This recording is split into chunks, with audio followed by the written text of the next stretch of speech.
about the president saying Monday, a strong majority of a democratically elected Congress. As you know, the House passed the health care bill 219 to 212. And the Senate, well, it's a fact. I know, here we go. But here we go with a fact. Imagine that.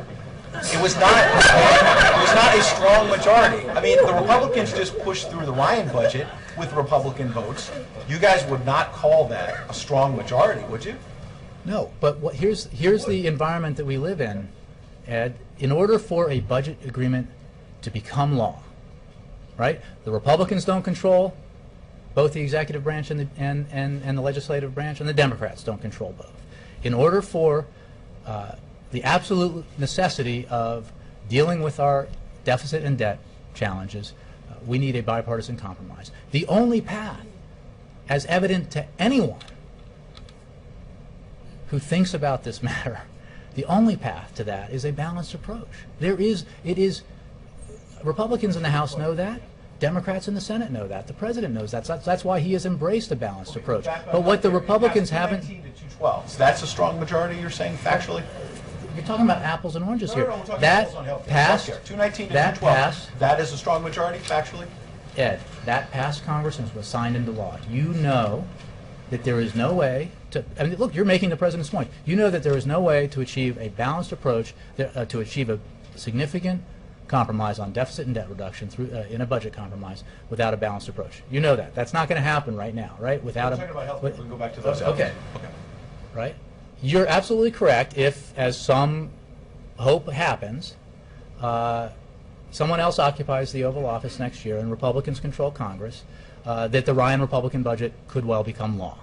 That's exactly what the president was talking about yesterday. This is not a theoretical debate. What will become law, because this is not, you know, the conservative fringe of a Republican Party now talking, it is the entire party, is a bill, is a budget that would decimate discretionary spending on education and innovation and research and development, would end Medicare as we know it. I keep getting, you know, throwbacks to the 1990s. End Medicare as we know it by creating a voucher system for Medicare, where and a two-tiered system where you know, healthy people go to the cheaper private insurance options, and then Medicare is populated only by the older and sicker members of our senior population, driving up costs, costs that will be shifted to seniors.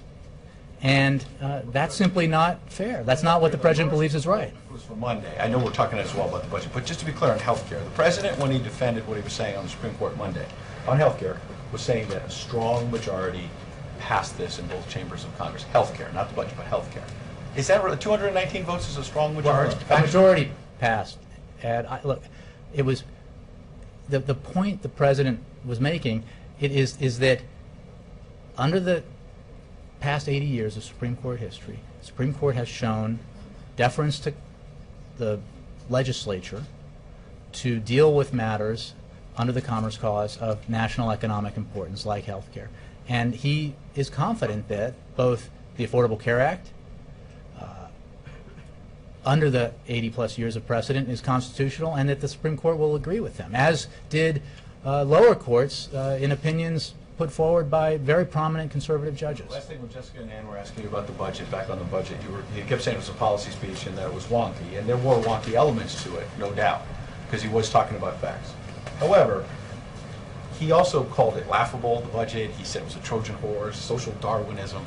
How can you suggest that he wasn't playing politics as well? We get that he was talking about substance too, but he was playing politics yesterday. He called it a Trojan horse. Could have and did, in many ways, give the same speech last year at this time. And you know, he gave a speech in response to the original Ryan budget that was very clear about why he felt that it was not the right answer to our challenges economically. And there really is no difference between that and this, except that we now know that all of the would-be leaders of the Republican Party, virtually, those who would be president, support the Ryan Republican budget and think it's the right way to go. The president disagrees.